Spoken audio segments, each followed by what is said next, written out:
Amém. Ai, dá vontade de não parar, né? Que coisa linda, que coisa boa estar aqui com vocês hoje. Queria externar, né, o sentimento de toda a equipe, todo o time. Como é bom louvar o Senhor. O Senhor está fazendo isso ao redor da terra, irmãos. Ele não está levantando placas, denominações, Ele está juntando a sua igreja. Os 4 cantos do Brasil, aquilo que nós falamos no início, a terra será cheia do conhecimento de Deus. Como as águas cobrem o mar, você crê nisso? E nessa noite é uma noite que nós cremos em que o Senhor vai fazer algo novo na sua vida. Ele já está fazendo, tem uma obra que o Senhor está fazendo, mas quando nós nos ajuntamos em torno de Cristo, nós estamos obedecendo às palavras que Ele mesmo nos instruiu, que nos últimos dias nós deixaríamos toda a nossa correria e nós começaríamos a buscar a face dEle. Amém? É a primeira vez que a gente está aqui em Santos.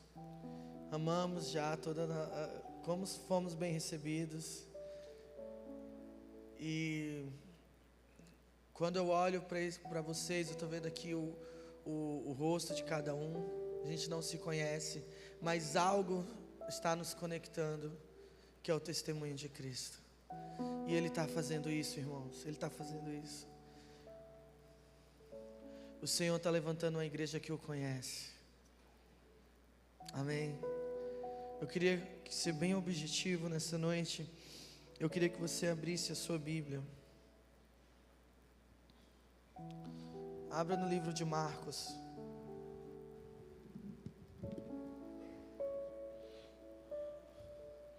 Amém. Marcos.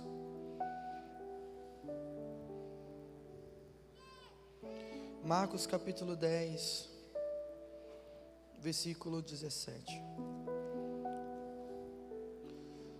Hoje aquilo que nós queremos compartilhar como corpo não é algo novo, não é um insight novo, mas é aquilo que a palavra de Jesus está ecoando desde quando Ele veio há 2000 anos atrás. Quem achou diz amém aí. Enquanto alguns terminam de achar, e eu inclusive. Amém. Não sei se todos nos conhecem, mas nós somos da IFHOP, lá de Florianópolis. Nós estamos há 9 anos na igreja local lá.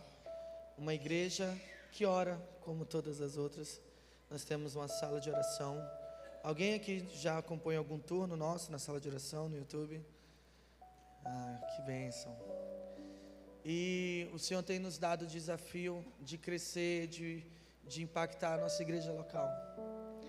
A gente vinha conversando, não sei se o Felipe está aí, acho que é Felipe o nome dele. O Felipe veio nos acompanhando aqui, isso. E ele me perguntou na van durante o trajeto de São Paulo para cá.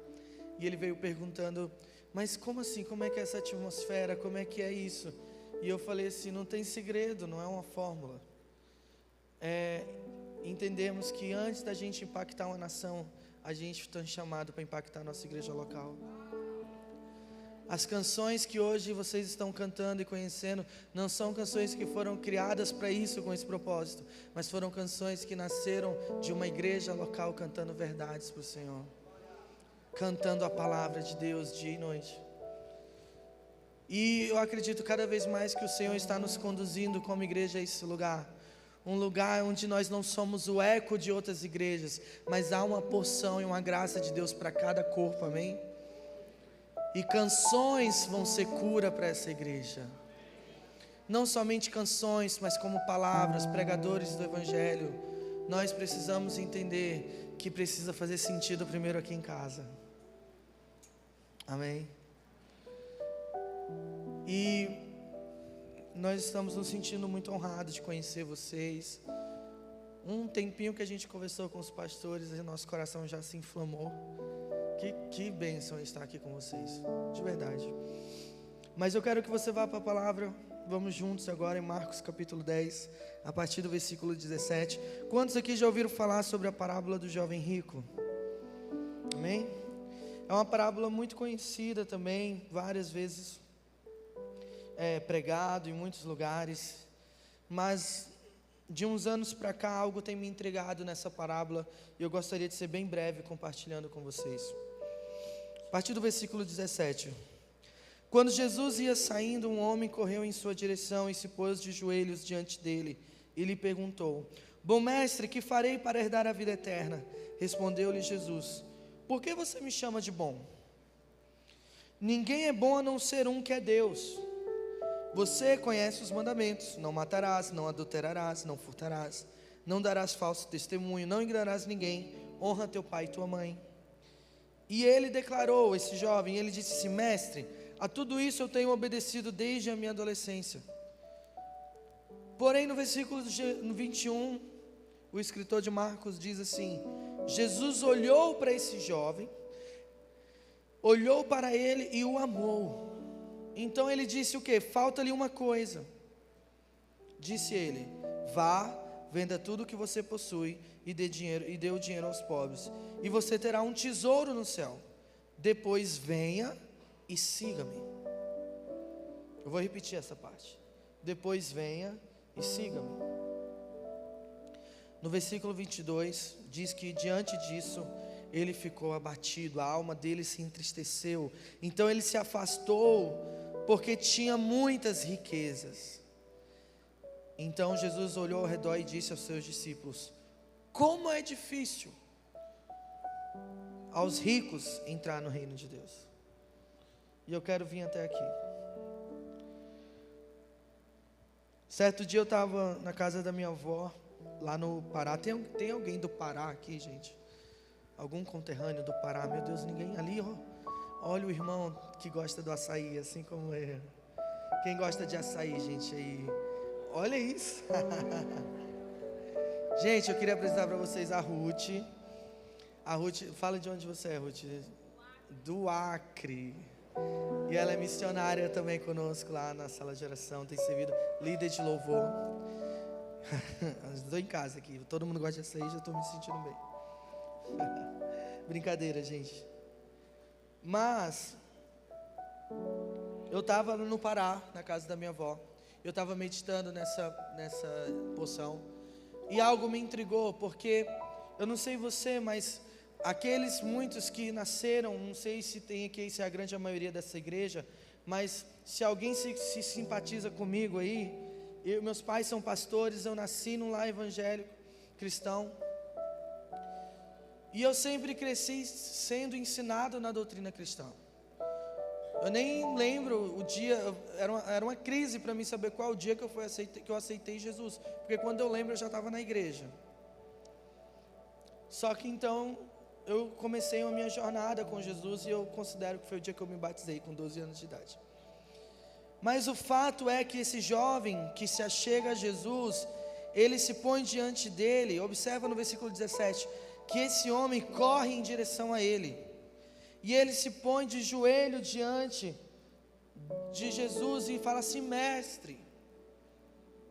Nós estamos falando de alguém que está sedento por algo, que está com fome, faminto, buscando algo, que fisicamente ele expressa uma atitude de devoção, de desespero. Ele é alguém que, assim como eu e você, talvez é acostumado na igreja. Alguém que conhece a lei, alguém que conhece a palavra, alguém que tem, sabe, se a gente fizesse o checklist assim, tá tudo ok? Eu vou na igreja, eu não estou matando, eu não estou roubando, eu não estou furtando, não estou fazendo nada. A minha vida inteira eu cresci politicamente correto. Tá tudo em paz, eu não faço nada. Tá bem a minha vida desse jeito. E é genuíno, parece genuíno, porque ele corre em direção a Jesus. E olha a pergunta dele para Jesus: bom mestre, o que eu faço para herdar a vida eterna? Não é bonito? Jesus, me fala o que eu faço. É o homem perguntando para a pessoa certa: o que eu faço para herdar a vida eterna? Não tem uma pessoa melhor para responder do que Jesus, concorda? Só que poucas vezes eu vi Jesus na Bíblia tendo um posicionamento que aparenta ser não natural de Jesus. Porque Jesus olha para aquela atitude de devoção, correndo, mestre, ele já sabia quem era o jovem rico. E aí Jesus já vem com o primeiro corte tramontina. Jesus chega e fala assim: ei, por que você me chama de bom? Quantos aqui creem que Jesus é bom? Amém. Mas imagina, nós estamos aqui cantando: Tu és bom, bom. Aí de repente Jesus estivesse aqui, pega o microfone e fala assim: por que vocês estão me chamando de bom? Ué, porque Jesus é bom. Mas, espera aí, será que você conhece de fato a bondade que eu tenho para te dar?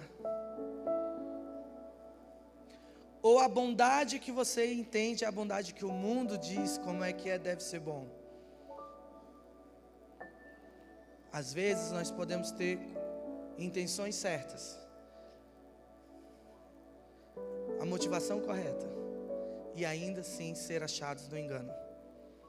Porque nem sempre a bondade de Deus para mim e para a sua vida vai ser doce. Eu vi uma vez um pregador falando sobre a bondade de Deus, bondade e misericórdia. Quem lembra de Salmo 23, versículo 6? Bondade e misericórdia certamente me seguirão o quê? Todos os dias da minha vida. O salmista está falando que ele entendeu a dinâmica. Não sou eu correndo atrás da bondade e da misericórdia, mas eu indo na frente e elas que cuidem de vir atrás de mim. Mas isso tem um motivo. Porque às vezes a bondade não é aquilo que te puxa para frente, mas às vezes a bondade de Deus é aquilo que te bloqueia de voltar para trás.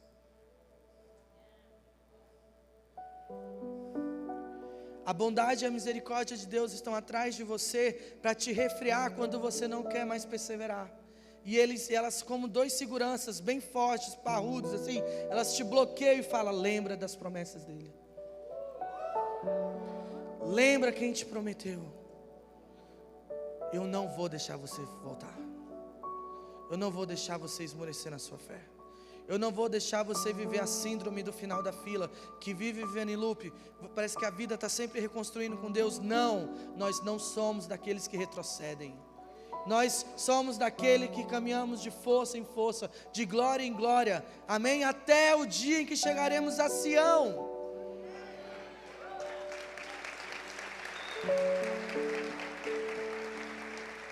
A bondade de Deus é a fidelidade dele. Só que às vezes a gente não consegue interpretar isso. E às vezes vem como um bloqueio. Às vezes vem como um não. E ainda vou aqui um pouquinho mais ainda com cuidado. Às vezes é a quebra de todas as nossas expectativas. Jovem, por que você me chama de bom? Só existe um bom. Ele é o Pai que está no céu. Agora volta para o texto. Respondeu então Jesus, ele começa a falar: eu te conheço. Eu conheço as tuas obras. Você conhece a lei: não matarás, não furtarás. Eu acabei de falar isso. Mas o jovem, ele em uma vontade, sabe aquele lugar de conversa, quando você está na conversa e a pessoa quer se justificar, e o jovem fala: mas ei, eu tenho feito tudo isso. É como se ele falasse assim: pode ver meu histórico, pode ir lá ver, pergunta para os meus amigos, pergunta para a minha liderança. Eu estou na igreja todo domingo. Pergunta para aqueles que caminham comigo: eu estou servindo lá no Kids, eu estou servindo a igreja há anos. Ei, eu estou me dedicando. Pode ver, Jesus. Eu não ando nas festas, eu não ando. Jesus não está falando disso. Não é conhecer por conhecer, mas o Senhor, Jesus é aquele que sonda e esquadrinha as profundezas do nosso coração. Ele sonda a tua alma. Ele te conhece. Salmo 139 fala que as palavras nem chegaram à tua boca. Ele conhece todas. Ele sabe o teu levantar, Ele sabe o teu deitar. Ele te cerca pela frente, pelo lado. Ele nos conhece.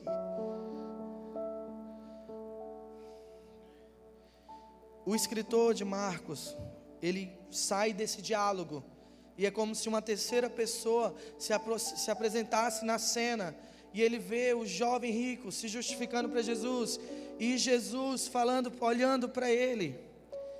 Imagina essa cena. Eu gosto de ser um pouco assim visual. Eu quero que você por um momento imagine a face de Jesus, do jeito que ela é aí para você. Mas é como se o escritor estivesse falando assim. É como se os olhos de Jesus começassem a lacrimejar. Algo na face de Jesus transmitiu fez com que ele tivesse a sensação, e ele escreveu isso, o escritor de Marcos, dizendo que o quê? Jesus olha para o jovem e o ama. Como Jesus demonstra amor sem palavras, sem toque, sem uma ação, apenas olhando para o jovem. E parece que algo acontece no rosto, ou talvez no tom da fala. Eu não sei o que aconteceu, a Bíblia não fala. A Bíblia só nos conta que Jesus olhou para aquele jovem e o amou.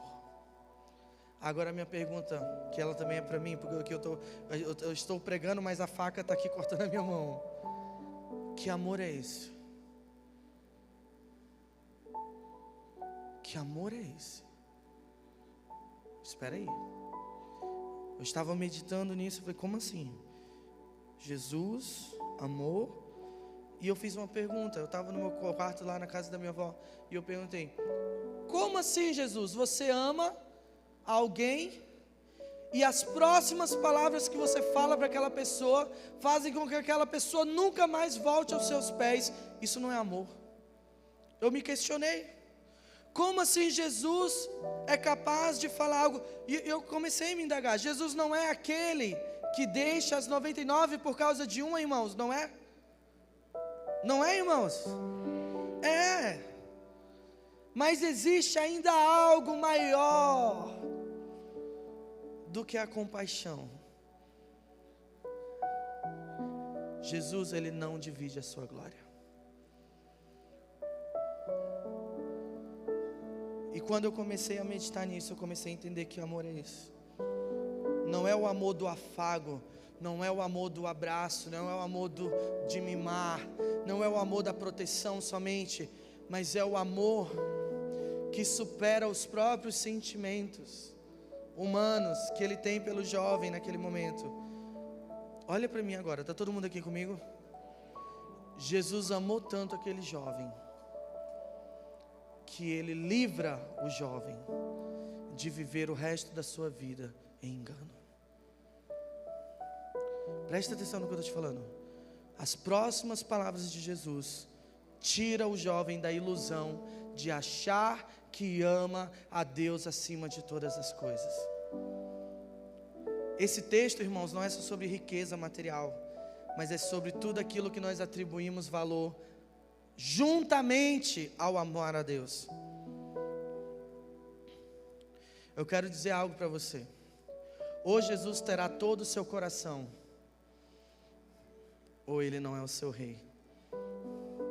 Mateus fala que não tem como nós servirmos a dois senhores. Ou a gente vai amar a um, ou a gente vai desprezar o outro. Ou eu vou me dedicar uma vida inteira aos pés dele, escolhendo a boa parte. Ou o contrário disso é idolatria. Eu não adoro, eu não amo o suficiente. Então Jesus, por misericórdia, ele estoura as expectativas do jovem rico e ele dá uma oportunidade. Aquele amor que parece ser duro, na verdade ainda é a compaixão, é o transbordar da misericórdia de Deus. Sabe por quê? Porque ele falou assim, vai, deixa tudo que você tem, vende. E sabe o que ele fala para o jovem rico? Siga-me. Quantos aqui gostariam de ouvir da boca de Jesus, siga-me? Todos nós. Mas nós conseguimos abrir mão de todas as coisas para seguir Ele? Ou será que nós estamos indo nessa jornada levando alguns falsos amores, competindo com amar a Deus?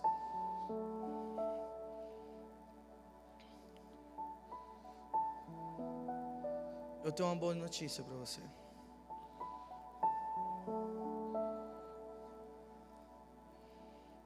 Talvez hoje você está sendo quebrado nas suas expectativas. Mas eu quero te encorajar que a misericórdia e a compaixão de Deus, hoje, agora. Sabe por quê? Porque aquele jovem ainda não tinha sido revelado o Cordeiro, ainda não tinha sido morto no madeiro. Mas a cruz de Cristo é capaz de nos aperfeiçoar. O sangue de Cristo é capaz de todos os dias, a graça que vem de Jesus. Sabe o que é?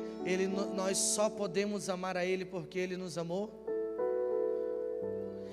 Isso quer dizer que é uma ordem. Quanto mais você acessa o amor dele, como Ele te amou, qual a dimensão, a altura, a largura desse amor, mais você começa a entender que há uma graça e uma misericórdia de Deus acessível para você hoje, para você abrir mão dos amores que estão conflitando com a sua vida. A igreja que Jesus vem buscar, a igreja para a qual Jesus está voltando, é uma igreja que cantará: não há outro nome, não há outro Senhor. Só há um Deus, somente um eu vou me ajoelhar, somente um eu vou dizer: toma aqui a minha adoração. Somente um é digno das palavras da minha boca. Irmãos, nós estamos vivendo os dias onde as evidências da volta de Cristo estão ao nosso redor. Quantos estão vendo isso? Os sinais, as evidências, os tempos estão acelerados. A igreja está sendo entorpecida de entretenimento. Quando nós começamos a cantar e a presença de Jesus vem, às vezes a gente não reconhece Jesus, porque às vezes nós podemos ter a fama de que conhecemos. Mas hoje é uma noite de verdade. Você não veio aqui apenas para ser confrontado, mas você veio aqui para dizer que tem Jesus falando: eu vou contigo. Você não está só. Eu tenho um compromisso com você de te ajudar a viver o primeiro mandamento. Quantos querem viver o primeiro mandamento? Eu quero amar a Deus com toda a minha força, eu quero amar a Deus com todo o meu entendimento, mas eu preciso entender que eu preciso que a minha fraqueza esteja diante dEle, totalmente vulnerável. Nós não conseguimos, irmãos, deixa eu te falar, nós não conseguimos amar a Deus sem Deus.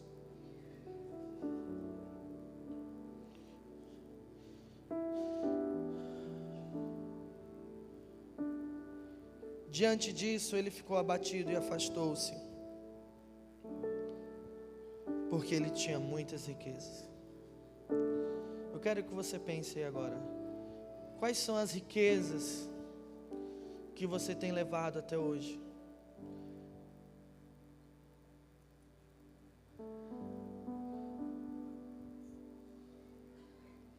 Maria, ela quebra o perfume. E os discípulos falam: você é louca. Porque uns olhavam para o preço do perfume, Maria olhava para quem estava na sala. Sabe o que isso significa?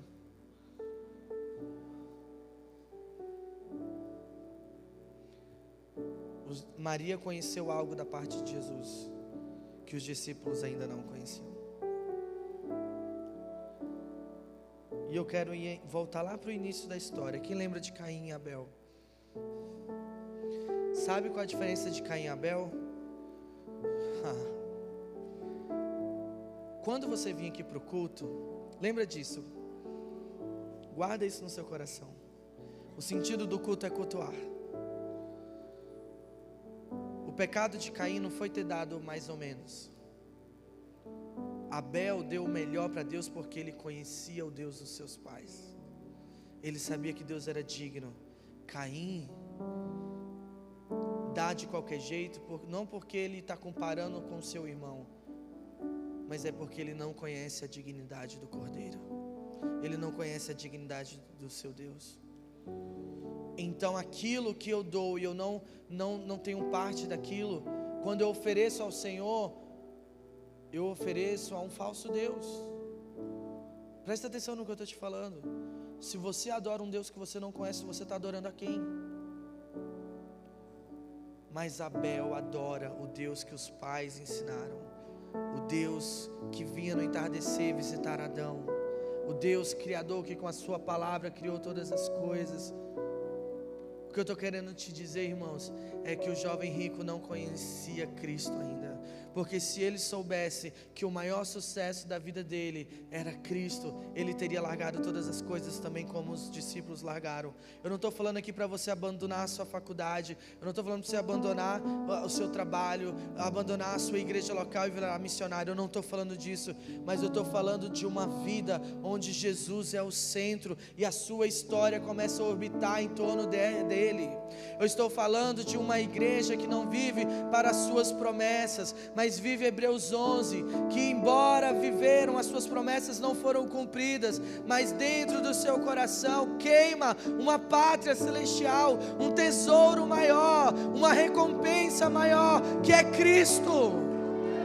Cristo, Ele é o tesouro, Ele é a sua recompensa, Ele é o nosso galardão, Ele é aquilo que você tem de mais sucesso na vida.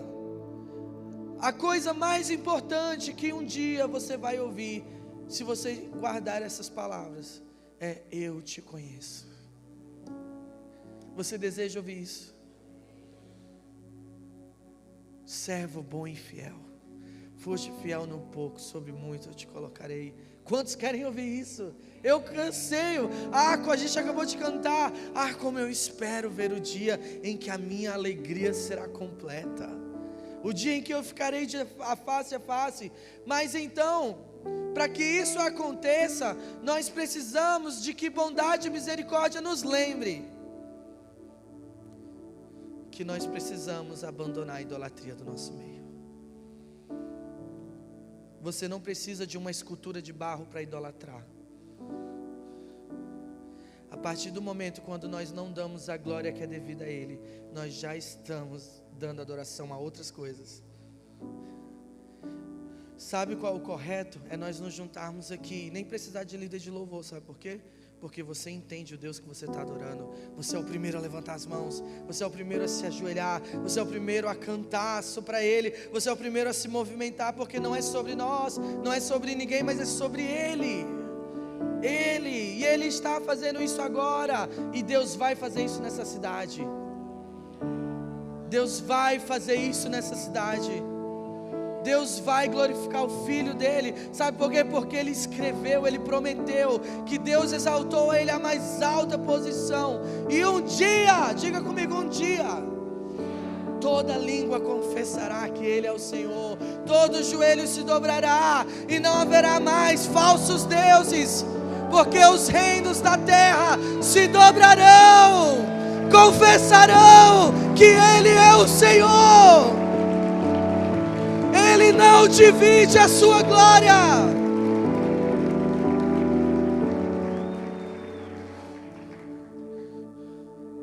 Quantos aqui estão entendendo isso? Eu queria convidar o time de louvor e nós vamos ministrar mais uma vez essa canção. E aí no seu lugar, se você quiser se ajoelhar no seu lugar, ficar de pé. Mas hoje é uma noite de renúncia. É uma noite de reconhecer como Cristo.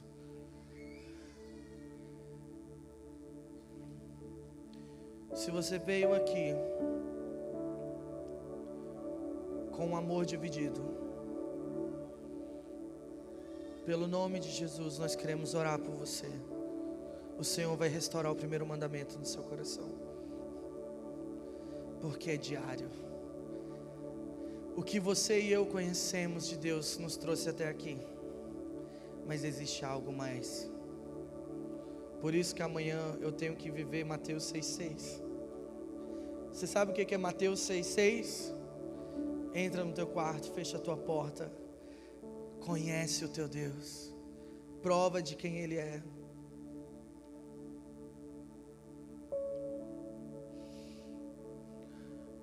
Jesus vem buscar uma noiva que o coração é inteiro. Está chegando a hora. Está chegando a hora. Sabe por quê? Porque Ele está restaurando o coração da noiva. Você tem noção que a noiva, naquele dia, o corpo de Cristo vai ter vestes brancas.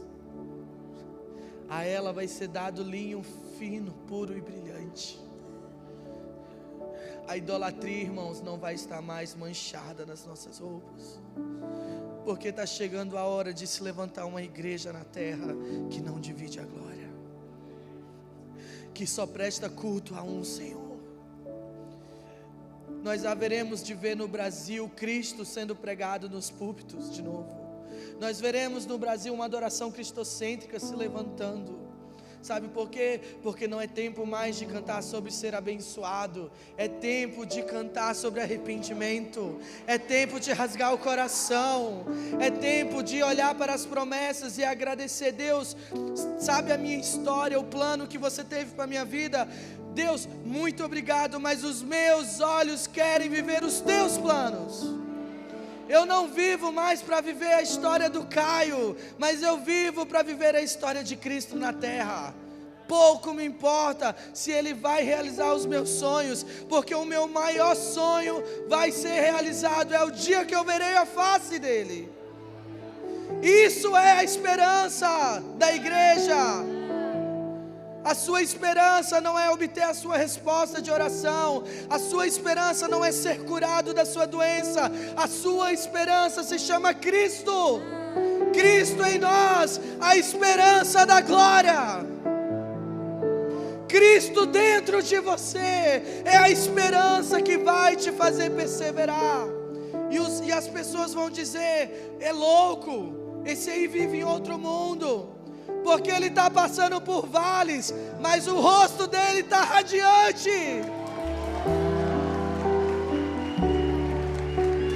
Você está entendendo? Você foi chamado para uma eternidade. Você foi chamado para uma pessoa. Você foi chamado para um diálogo. Nós precisamos orar pela igreja brasileira. Há uma reforma que está acontecendo na adoração, e ela se chama Cristo sendo o dono da adoração. É o homem saindo de campo. Não é hora mais de cantarmos sobre nós, mas é hora de cantarmos sobre o Cordeiro. Se você está entendendo isso, se coloque de pé.